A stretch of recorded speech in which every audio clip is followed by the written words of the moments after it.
talk to me nice. Talk to me honestly. Look in my eyes. Don't let it fall on me. Say you're a good guy. If you ever wanted to know what some of the top sisters in sales did to get to the top and stay on top and navigate different challenges in their sales career, you are in the right place. This fireside chat between Carolyn Clark and Peggy Alford is exactly where you need to be if you want to climb the corporate ladder in your sales career. Now, Carolyn Clark, you might have seen her or heard of her or experienced her during her work with Black Enterprise magazine. She was an award-winning journalist. In addition to that, she is the former founder of the Women of Power Summit. In addition to that, she's an author that is based in New York City. She will be the one facilitating this fireside chat, and she'll be having a candid conversation with Peggy Alford. Now, Peggy Alford is Executive Vice President of Global Sales at PayPal. Now, if you have ever used PayPal, got money through PayPal, or sent money through PayPal, go ahead and type PayPal in the comments because we want to know who exactly uses this brand on the regular. Also, she is the first Black woman who is on the board of Facebook. Join us, the Sisters in Sales, for this fireside chat between Carolyn Clark and Peggy Alford.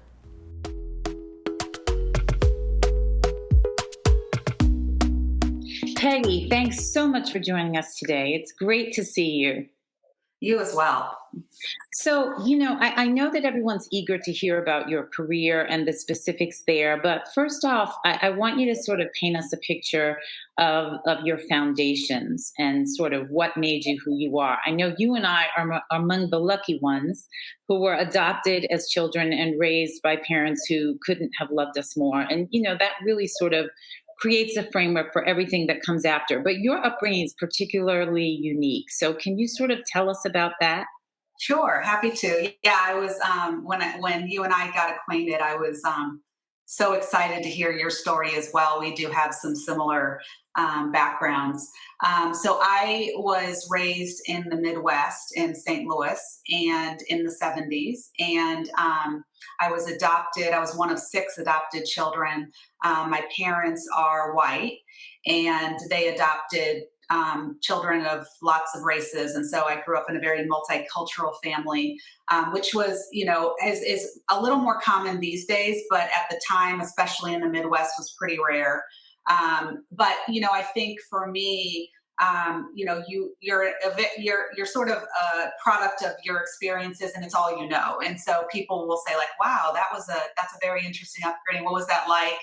It's like, well, I didn't know anything else, But I do think that it formed a foundation of resilience and also of just being able to form relationships in situations and atmospheres that were not consistent with who I was. And so I think, as much as it was challenging growing up, I do think that it was helpful as I navigate sort of this global environment we all grow up in, and really trying to fit in a corporate world, and being the first, in a lot of cases, which is probably consistent with a lot of people in the audience. And so I think it helped me, quickly get comfortable with being uncomfortable, and figuring out how to form relationships with people that really weren't like me. And so I found that to be helpful.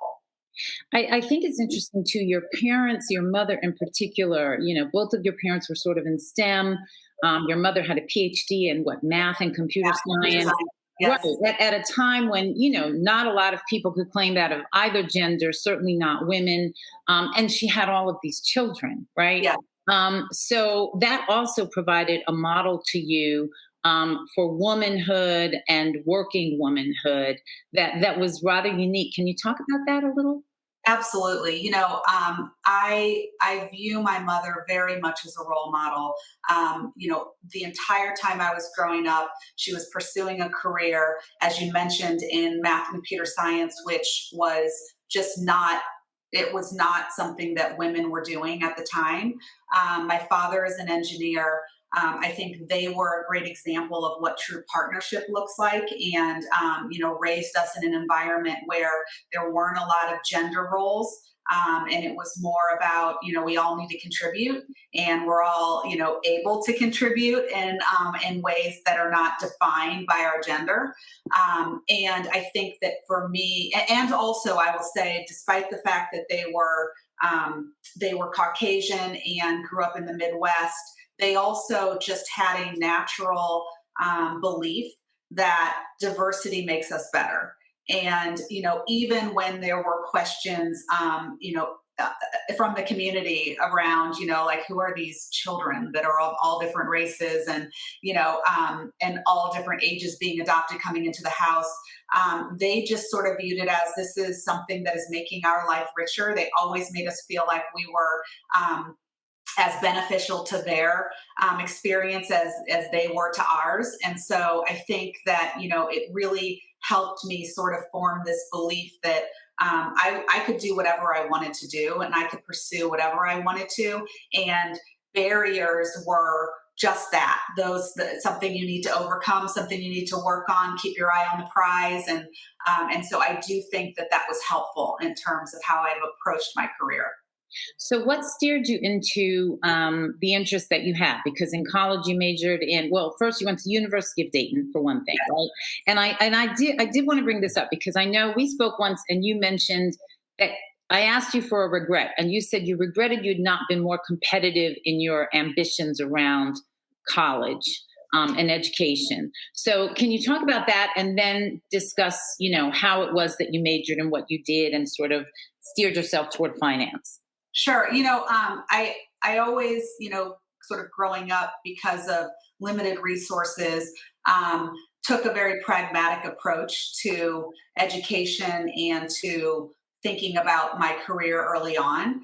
And also my mother, being a professor, she worked at a small Catholic college, and she truly believed, both of my parents truly believed, that there are excellent teachers everywhere. And so, it's all about finding a program that is conducive to what you're looking to do. They were very focused on, you get a degree to get you a job. So none of this like basket weaving, it was, you're pursuing something. The purpose of college is to start your career. And so, took a very pragmatic approach. I ran in high school track and cross country, and I was pretty competitive. And I had an opportunity to go to University of Dayton and get some of it paid for. And so that really was what drove where I went. I remember, sort of visiting I visited the campus when I was being dropped off. And I was sort of like, oh my God, I am literally in the middle of nowhere. And so, I sort of from the beginning was like, oh my God, what did I just do? But, I think, my parents were very much about like the pragmatic approach. And that was sort of what I was thinking. I pursued, my passion actually was criminal law. And I was criminal justice, political science, my first 2 years of college, because when I was in 7th grade, I participated in a program at my mom's university that was criminal law. And we were able to attend a trial. And I just was like, I fell in love at like 7th grade I wanted to be a criminal defense attorney. And then when I was a sophomore year in college, I realized that you have to go to law school right after to do that. And I certainly did not have the means to get that done. So I switched my major to accounting, because I had researched and found out that pretty much everyone coming out of an accounting degree can get a job. And so back to that sort of pragmatic approach, that's what led me into accounting. And then, I was very focused on working for the best firm. So at the time, there were 6 large accounting firms. Arthur Andersen at the time was, the #1 global firm. And so that's what I wanted to do. And so, I was told, look, you're in University of Dayton, you're in the Midwest, you should probably think about a local or regional firm. And I was like, yeah, no, I'm not doing that. And so really just sort of, worked my contacts and, tried to figure out how to get to Arthur Andersen, and it worked out. I was there for 9 years, and, it's the kind of thing where it's a very up or out culture. Yeah. And what happens is you start doing pretty well, you're getting promoted every year, you're making a little more money, and it's hard to kind of say, maybe I should do something else, or do I really want to do this? And so ended up doing that for like 9 years. And so that was sort of the start of my career. So very much based on sort of a pragmatic approach to how do I get a job? How do I make sure that I'm, making money, can support myself, and that kind of thing. What were you envisioning? Like what at that time when you were at Arthur Andersen, first job out of college, what was how big was your vision? How small was your vision? You've mentioned the word pragmatic a lot. Yeah. So, how pragmatic was your vision? Because clearly your career has become this sort of outsized thing that has pushed all of the edges, right? Mhm. But you were thinking, it seems, kind of within a box. So For how and when did that shift? Yeah, I was thinking within a box, but with a lot of ambition. So, I certainly had no understanding of how big my career could be, but I was always focused on continuing to build my skill set so that I could do big things. I didn't know what those were going to be. I was very focused on sort of getting out of the Midwest, honestly. And that was because when I started my career, I did feel like, I went back to St. Louis, started in the St. Louis office. I felt like it was just very limiting for women and people of color to grow their careers. I always felt like the conversation was always about diversity, like always about diversity, but in a very narrow box. Like, well, we want to grow your career because we need the organization to be more diverse. I'm like, how about what I'm bringing to the table? Can we talk about that? Can we talk about how I feel like I'm as good as everyone else at this table? And it just got super frustrating. And so I was always focused on like trying to overcome what I felt were stereotypes that were being placed on my potential or my ability. So I always was focused on like, I want to do that next big thing. I just didn't know what it was. And so I was always thinking about like broadening my skill set, deepening my skill set. When I would hear things about, oh, she's, great, strongest technically, that would like kill me. So I would like work on that. Like no one's going to tell me that I don't know, technical finance and this is going to happen. And so I really worked on it till I wasn't hearing that anymore. So, I would say always focused on overcoming what people had decided was limiting for me. And were you thinking still, very finance focused, or when did sales sort of begin to percolate as part of what would be your secret sauce?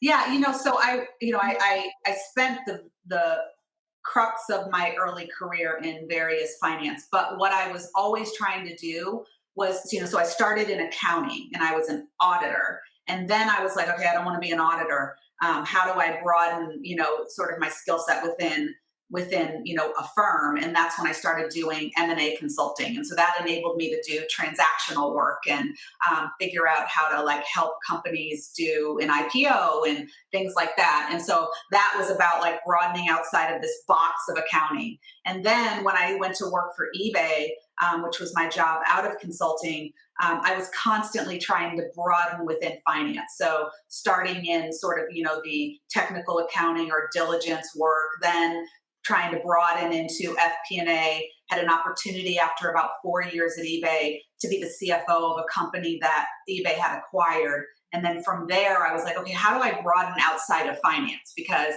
it's not like I, have this aspiration to be a public company CFO. I actually want to get more into the business side. And so moved over and was able to run rent.com for 3 years. And so that gave me sort of my first step into all of the pieces that it takes to run a business, more the general management skill set.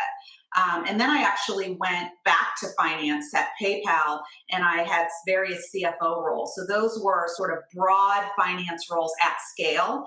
But then with that, took some operating roles. I ran cross-border trade. I was the COO for our APAC region for a while. I actually co-ran HR for a while. And then, and that was literally about just always trying to broaden my skill set to really understand all the levers it takes to run a company, because my aspiration was more, I would say, on the general management / CEO track than on a particular functional area. And so I felt like being able to continue to grow in many functional areas is what it would take for me to be really prepared for that. In terms of sales, I felt like having a truly customer facing role where you spend time understanding what the other side is looking for to grow their business and how do our solutions and products line up with that, and doing that sort of across the spectrum of all of the customers you either aspire to have or currently have. That was something that I felt was really important and interesting, and also a little bit counter to my personality. And so, I tend to be someone who, I don't like to be the loudest voice in the room. I'm not, someone who loves being the center of attention. And when you're in sales, you are cultivating relationships. I truly do believe that business in general is just a series of human interactions. And so to really learn how to do that well, I think helps you in all facets of your life, but truly makes you a better executive. And so that was what drew me to it. And I've just really enjoyed it. I have really enjoyed growing sales teams, thinking globally. So how do our products resonate broadly, but also specifically in the markets we're serving? How do we ensure that you've got all of the right people in the right places to, be successful in what we sell? How do you grow careers across the spectrum? All of those things you get to practice in sales. And so I've really enjoyed it. I love that you mentioned this sort of self-awareness, that you don't have the stereotypical salesperson personality, right? I know I've heard you say you're unapologetically reserved. Yeah. You sort of have this personality that sort of stays here, takes it all in, but like you said, not trying to be the big voice in the room. So how did you sort of go about managing that, right? Because I would imagine the sales functions and all the things that are required to lead sales teams requires you to really push out of that sort of natural comfort zone for yourself. Are there other ways that sales in particular has challenged you, and how do you suggest other people go about having the self-awareness necessary to succeed in sales, and B, sort of lean into what you know is working and counteract what you know may not? Yeah. Well, I think that my sort of natural reserved personality was originally sort of grounded in like not feeling completely comfortable with myself. So I think that, as you get older, you sort of learn to appreciate who you are and not worry so much about what others think. And so I think there's sort of a natural sort of maturity that happens as you get older. So that's been helpful. I also have noticed, I do a lot of observation of other leaders, especially those that I respect a lot. And what I've noticed is that, people appreciate authenticity and whatever that is.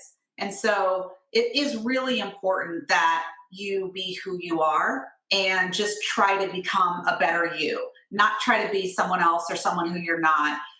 And so I found that, especially working in Silicon Valley, and I would imagine it's the case on the East Coast and on the coast, that there are so many different types of personalities that are appreciated. And if you look at sort of the leaders across the spectrum, not everybody is, some dynamic, amazing, speaker, or someone who is, the center of the room in every situation. You see a lot of people that are extremely talented, more reserved, thinking about, listening rather than talking. And so I tend to resonate to people like that are super effective, and try and figure out how to, sort of work on those things. I will say though that the thing I still struggle with is when I have to go into a social work environment where you're having to just sort of like network or navigate a room or go up to people and start conversations socially.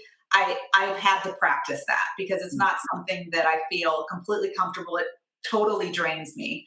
And so, it's about trying to figure out like, how do you quickly go in and make a few personal connections that makes the whole thing easier, Yeah. You went exactly where I was going to go based on what you were saying, because, I think now we have much more understanding sort of about the introverted extrovert and the extroverted introvert. We're like, well, most of us are not this one thing, and most of us are not what we even appear to be. Right. Yes. But there are people who get energy from other people, and then there are people who really recharge on their own. Yeah. So in terms of the networking, particularly because I know in gaining access to boards, for example, where you've been very successful, particularly making headlines with Facebook. That piece becomes very important, and it can start very early in your career and then build if you're really trying to position yourself ultimately for that. So are there any sort of tricks, tips, great lessons learned in terms of building those relationships that can lead to those sorts of opportunities? Yeah, I do feel like I have been extremely lucky in that people have had more confidence in me than I have had. Sort of my confidence has caught up with other people's confidence in me, which has been extremely helpful. And that's everything from my husband is extremely supportive and always pushing me to, no, like go make that phone call. He's much more extroverted. So go make that phone call. Like, take that opportunity, go to that meeting or that get together, but, specifically I'll mention with Facebook, I was working at Chan Zuckerberg Initiative. I was the CFO. I helped lead operations. So I had a lot of, I built a relationship with Mark Zuckerberg and his wife Priscilla, and she was running the day-to-day of Chan Zuckerberg, but it really got to know them. And he is not somebody who's the center of attention in every room, and I think he appreciates sort of the quiet confidence, or that somebody who is really good at what they do but not necessarily like trying to always be someone who's talking. And so I think what I would advise is building those personal connections with wherever you can, and doing it within who your authentic self is, and then realizing that people are going to appreciate the skills that you've honed and what you bring to the table, and being confident in that, even if you're not confident that you could be like the next CEO of whatever. I think it's about sort of just gaining confidence in what you're good at, Yeah. and what you bring to the table, and then letting that show through and building the relationships around that, which is what enables people to sort of like tap you for opportunities and think about you for things that they have in mind that might not even be something that you thought was within the realm of possibility. Yeah. Chan Zuckerberg was an interesting note on your resume. I think it was sort of unexpected, right? It was a little bit off the path. Right. And so I'm curious because you mentioned luck, but so much is also positioning and strategy, right? So I'm curious as you have built your career and pivoted to different companies and different roles, how strategic have you been, and how have you gone about assessing opportunities and then making those transitions so that they can be most successful?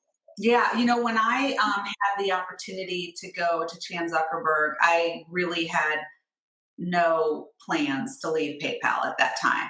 I had literally 2 weeks prior to my first reach out from Mark, had my youngest son. So I was like 2 weeks home from the hospital.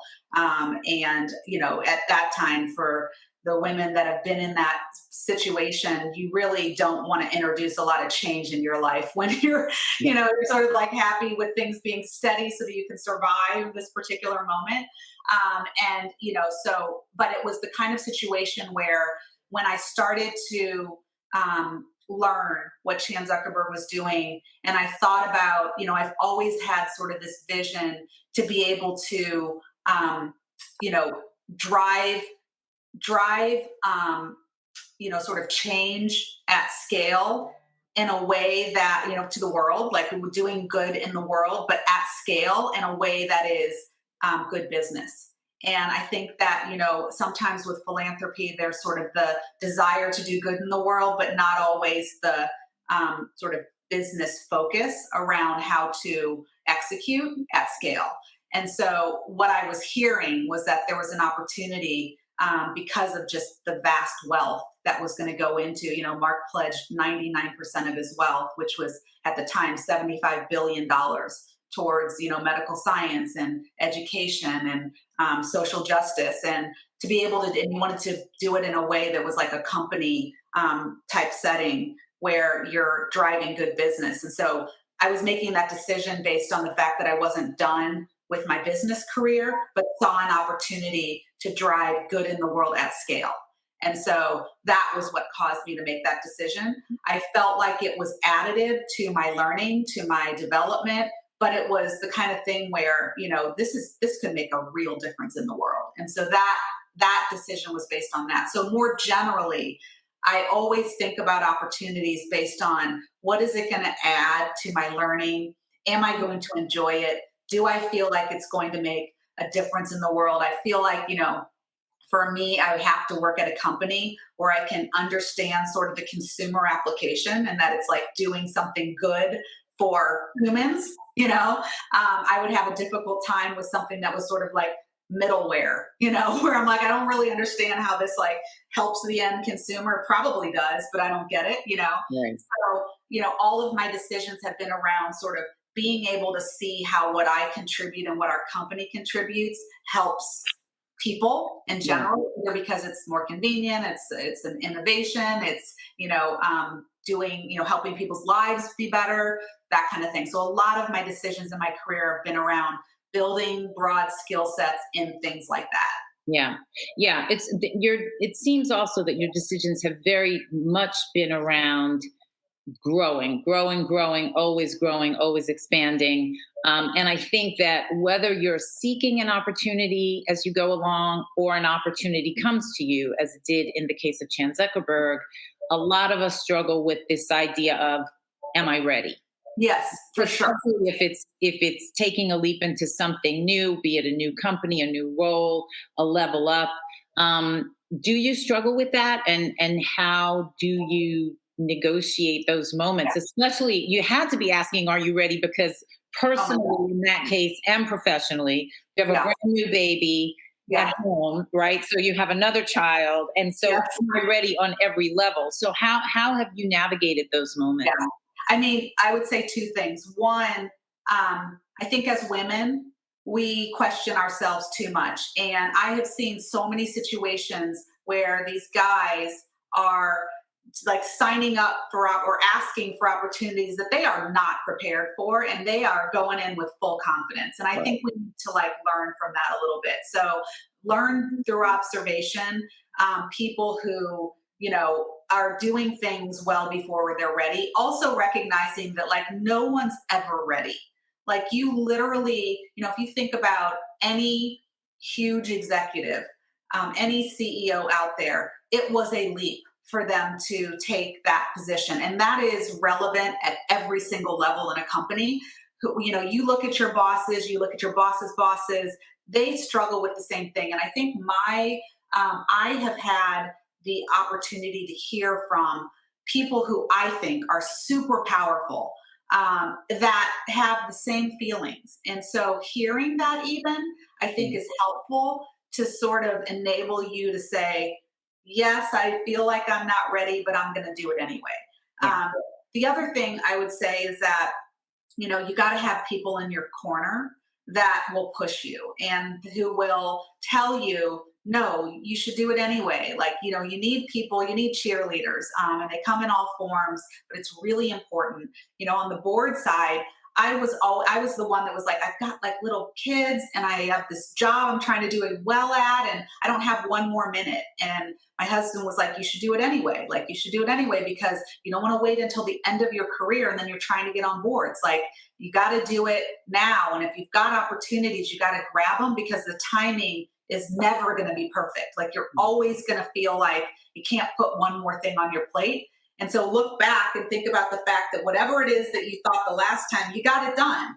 So get it done, like just do it. And I remember there being like battles where I would be like, you just don't even get it. Like, I would be like insulting, like, yeah, okay, you get up and you go to the gym, and then I'm like running around to go around the kids. And so, but I should do one more thing, like, I hear you, but like, just think about it, So I do think you have to have cheerleaders that sort of help push you and tell you you can do something, even when you're not feeling like you can. Yeah, yeah. And nice to have that cheerleader be somebody who's actually there all the time, every day, first thing in the morning when you're like, how am I going to get through this day? Yeah. I think the am I ready question is so grounded in imposter syndrome, right? Which we get tired of hearing the phrase, but it's something that everybody struggles with. And particularly for women and women of color, Black women in particular, I think that that bravado that men always bring, sit in the front, raise your hand, you don't know the answer, just give it a shot. I think we don't have that because we think on the other side there's not going to be as much of a willingness to forgive us when we're wrong. There's an Yeah. expectation that you don't know, so you always want to surpass the expectation. Yes. Um, so I think that's where it comes from. But that whole imposter syndrome piece, is that something that as you have become simply more successful, does confidence begin to stamp that out? Do titles and wealth begin to stamp that out, or is it just as prevalent and you have to keep cranking at it each time? I mean, there's an aspect of it that is that you have to keep cranking at it every single day. Every event, every new job, every, client interaction, I'm thinking about like, okay, am I going to be received the way I want to be received? Am I ready? Am I going to screw this up? Is someone going to figure out that I don't really know what I'm doing? That is something that is natural. But I do think, as I sort of mentioned earlier, knowing that everybody struggles with that, even the most powerful CEOs, male CEOs out there, it's helpful, right? I also think that you get to a point where, I used to joke, joked about this a lot in my career where, be like, what are they going to fire me? Don't do me any favors, like sort of having a little bit of that attitude. Right. I think, to your point around starting to build wealth and starting to realize that you have lots of opportunities helps in that realm and sort of that area where you're like, okay, so if they fire me, I feel like I could get another job. Or, I'm still gonna be able to pay my mortgage next month, Right. So I do think that, a lot of my focus over the years has been in building that sort of nest egg and broadening my skill set so that I have lots of different opportunities. And that in some ways was a bit of self-preservation and, never wanting to go back to where I was like, okay, I can't pay all my bills. So which ones am I going to pay? Right. So, so I do think there's sort of a natural confidence that starts to be built when you're not worrying about like paying your rent or, or getting fired and not having another opportunity. But I also think that the stakes start to get higher where you start to think about like, oh my God, like if I screw this up, they're going to be like, yeah, that girl who was on the first Black woman on the Facebook board, like, look how awful she did. She crashed and burned, so you definitely, worry all the time. Yeah. Yeah. The imposter syndrome, is going to come true. But I do think that you start to realize that, as your opportunities broaden, I know that I'm not going to go hungry. I'm not going to be able to pay my bills, Right. Worst that can happen. Worst case scenario, just not going to be that. It'll be survivable, right? It's not life or death.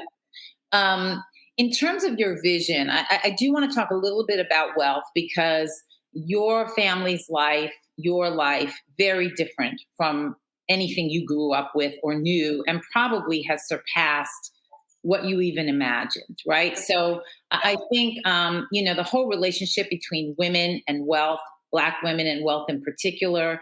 I know this is something that at PayPal, you have a particular perspective on as both a business leader in the space and a woman just navigating your own journey. So are there things that you want to say to Black women about how to cultivate a relationship with money and wealth, both for yourself and for the future?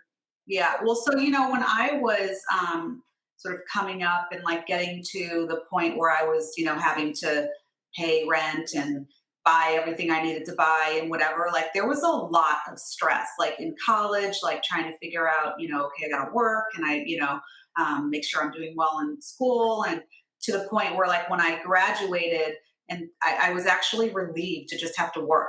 And I think that, but then there was okay, I gotta furnish my apartment and I have to like buy clothes and I have to, And, you know, I think that what can happen is that there's so much insecurity around, like, am I going to be able to get this done? Like, is it, you know, you don't make a lot of money when you come out of college, or at least I didn't, you Right. know? So, you know, I do think that what I would say is that, you know, you want to continue to progress as it relates to being financially secure. And I think that, you know, when you start to make some money, you know, you start to say like, oh my God, I could buy that bag and I can get this like nice car and I can like move into this great place. And, you know, I've really tried to make sure that I'm living below my means always. And that was driven from the desire to never feel like how I felt at the beginning, when it was like, oh my God, I'm overwhelmed. I can't pay all of this. And, you know, what I would say is that is like way worse feeling than the good feeling you get from living above your means, and like what that means that you have. And so, you know, I have always tried to make sure that I'm progressing financially, and that, you know, like building wealth means different things at different stages in your career, but making sure that as you're growing in your career, you're continuing to think about, you know, saving and investing and letting your money work for you when you get to the point where, you know, you're not thinking about just like paying every bill every month, which is the reality for a long time, you know. Yeah. But, you know, not making those decisions that feel good like right away, and then are going to add so much financial stress down the line.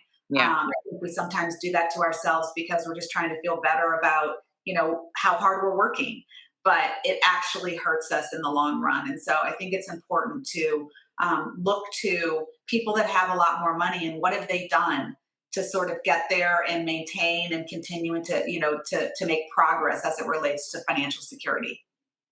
Have you had instances where people were trying to undercut your value and you really had to go in strong advocating for yourself, or bringing in someone to help you negotiate a package in order to get what you basically, you know, deserved, or what you knew was market?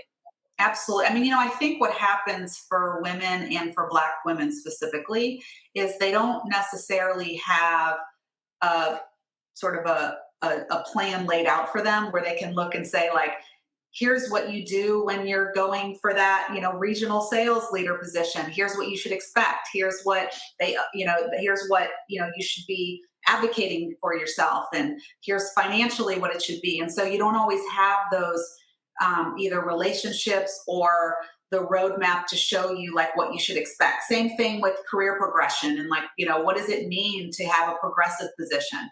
And what you know, I earlier in my career, I was relying too much on other people sort of deciding when I was ready and giving me opportunities. And there was a lot of luck in terms of like people, you know, giving me opportunities even before I thought I was ready. But, you know, some of the jobs that I've taken have been, look, I'm not going to progress in this area the way I think I deserve. And so I am going to look and see where I could get those opportunities. And you start to realize that like leverage does play you know, a role in being able to get that next opportunity, especially if you're adding value to the company. And so, you know, I've worked really hard on making sure that no one could say that I'm not additive to the team or to the organization. And so then you have to recognize that and realize if your value is not being appreciated and you're not getting paid. That also requires that I know I always encourage people to continue to network, even if you're not looking for a job. Listen to what's in the market. Be willing to listen, even if you're not interested in changing jobs, so that you know what the market is and you know what your other opportunities are. And don't be afraid to, you know, when you're having conversations about your career, talk to the fact that, you know, I'm an ambitious person. I'm someone who's going to always be thinking about, you know, is my career progressing the way I think it should? Am I getting recognized for what I bring to the table? And if it doesn't, I would love to do it within this company, but if it's not going to happen, I am going to think about my broader opportunities. And that, you know, causes people, if you're delivering, to say like, well, wait a minute, like, you know, maybe we should think about, you know, what that next role is, or how we, you know, add to the compensation, or, you know, all of that. Yeah. Yeah. we are sitting here, and I didn't even ask you, but it's probably because I'm like still kind of not really believing that we are where we are, but we're sitting here, more than a year into this pandemic and clearly not done with it, and still enormous uncertainty about, where we're headed, and how we're going to get where we really need to go. I'm still working from home. Where Yeah, are you right now? Are you? I'm at home. Yeah. So this whole situation, you have three sons, a husband. I know you once said you never imagined you'd have three sons, but you certainly never imagined you'd have three sons and be working from home for more than a For year, sure. during a pandemic. I'm curious as to how this season, let's call it, has impacted your life, and how you juggle it, and your family, and your own personal sense of wellness and well-being. Yeah, I think this last year and a half, almost 2 years, has been just, I mean, crazy. Nothing that any of us could have imagined. Both because of the pandemic, because of sort of the events last year in the Black community, the impact that sort of that has had on sort of lots of people realizing that hopefully we need to make a step change, progress in how we're actually navigating the intersection of Black America, corporate America. So the whole last year and a half has just been crazy. Working from home, I would say has been good and bad. At the beginning it was just chaos, and I think all of us sort of felt like, how possibly are we going to have kids doing school from home, working, being productive, like in each other's space, when we used to just go our way and then come back at some point. And Um, how old are your sons? Paint us a picture. yeah, so I have a 23-year-old who ended up doing his like junior year and senior year at our house. He was studying finance in New York at Fordham, and then basically got called home. And but I also have an 8-year-old and a just turned 4-year-old, and so he's trying to do college with these like little ones that are all like worship him. So, wanted to be all up in his face. But, trying to sort of navigate that, virtual school for an 8-year-old that was in second grade, and a preschooler who, I mean, we didn't even try with that. That's like, his attention span was like 10 minutes. And so, trying to navigate that was like crazy. But I will also say that the forced have to be on the ground at home, especially with little ones. When I was traveling, like over 50% of the time, and all of my trips were international, like outside of the US. So being gone weeks at a time, when my husband, who works at BlackRock, was also traveling, there was a comfort to being able to say, yeah, I can do that speaking event, but it's going to be virtual. Right. My board meetings, it's like for 2 days, but I could also do that's all the stuff. So I didn't have to go, somewhere. Right. I could do other things also.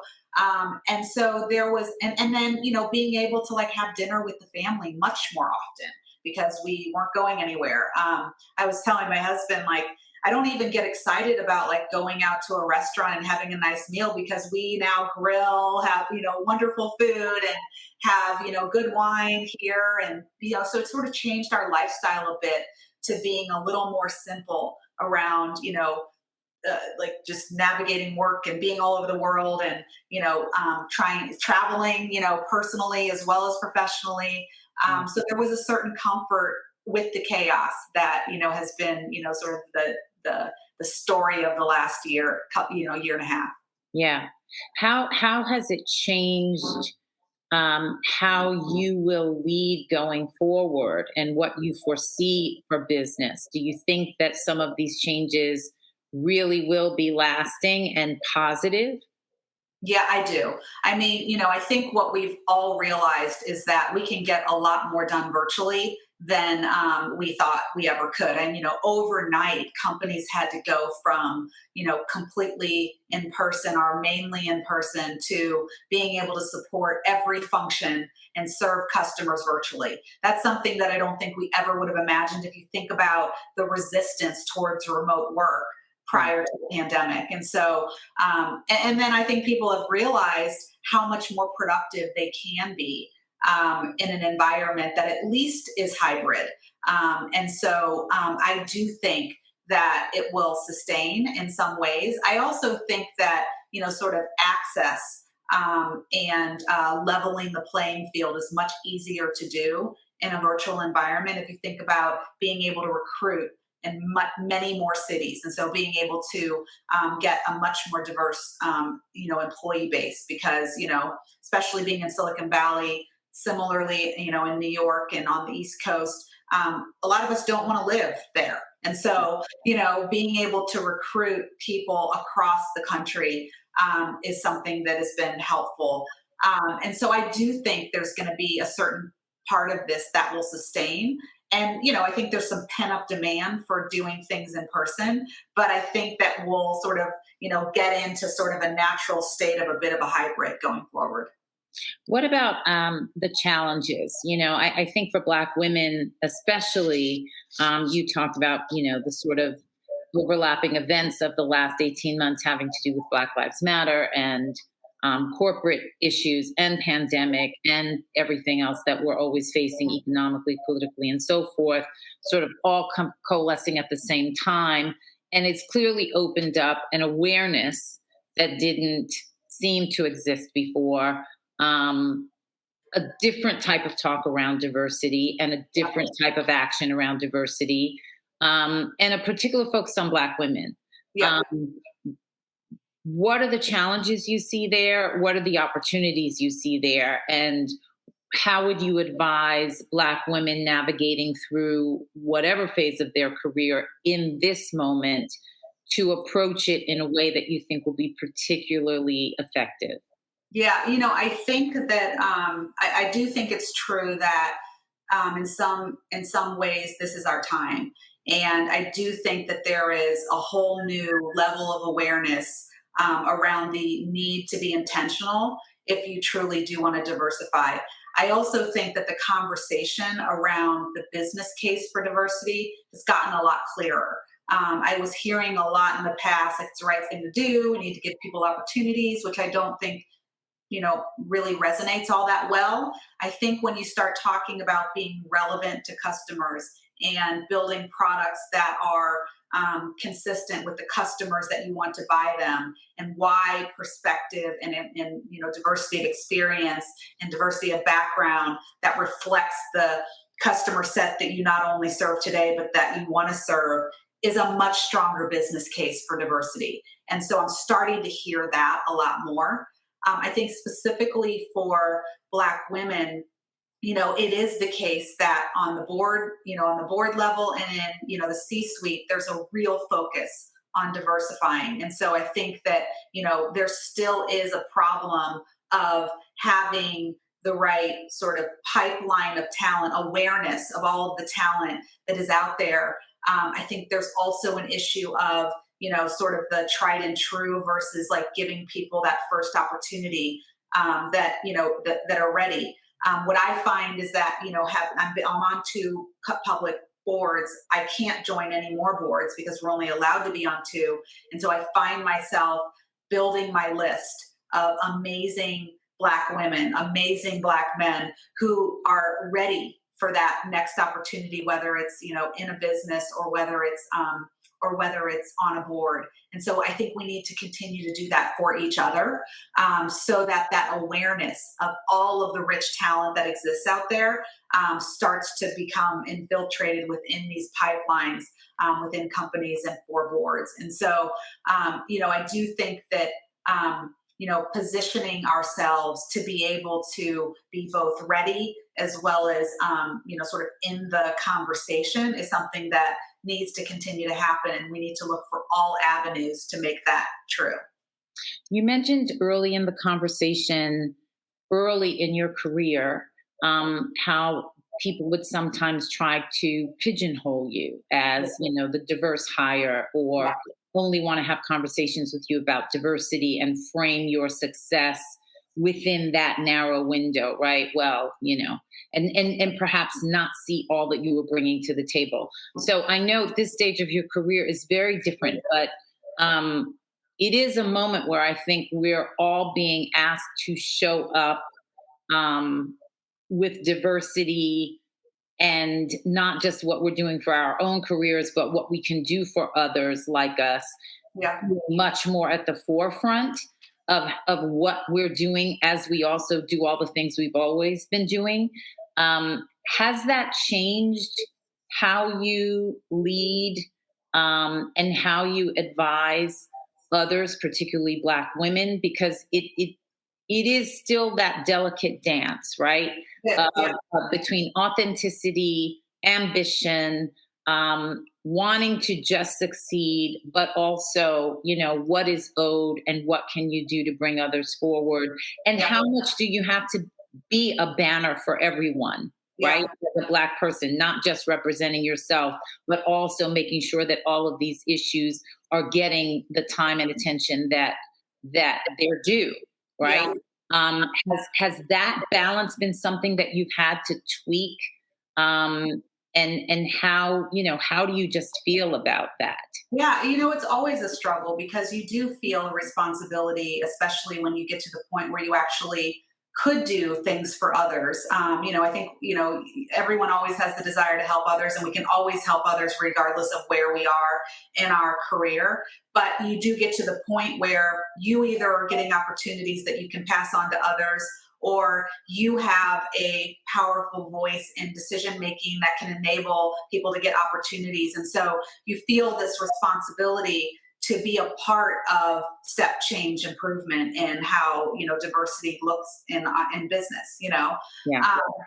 And so, but I also, there's a you got to make sure that you're maintaining your credibility, because in order for you to be able to make meaningful change, you got to make it so that when somebody asks you for a recommendation, that they can trust that recommendation. And so that the advice that I always give people is like, always continue to work on yourself. Like, always make sure that you are prepared.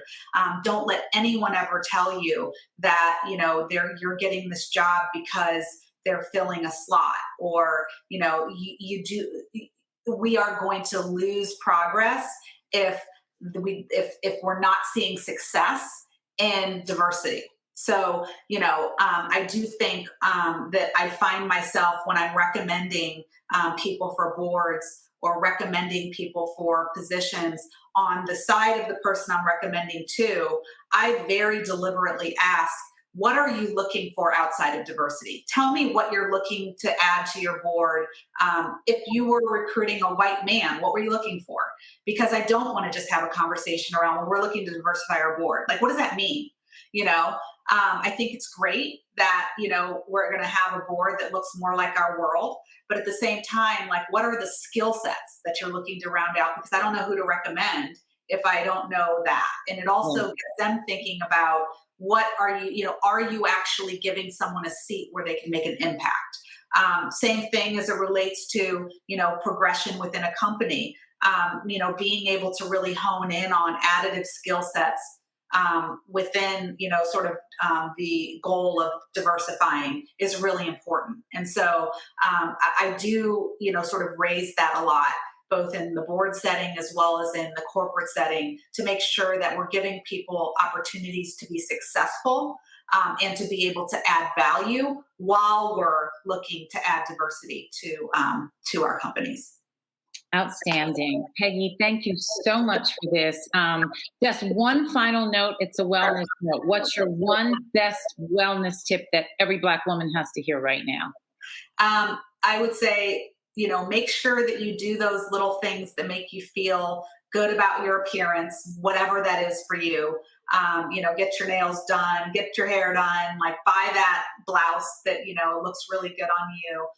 Take the time to do some sort of exercise, like, however small. That's an area that I'm trying to get much more intentional about. As you get older, it's harder. And you feel better if you feel more confident if all of that is in line. And so take the time, whatever, however small, to take the time for yourself to make yourself feel more confident. Yes, absolute wellness is so key. Thank you, Peggy, so much. We so appreciate your taking the time to do this. Much success to you. Thank you so much for everything. Bye-bye.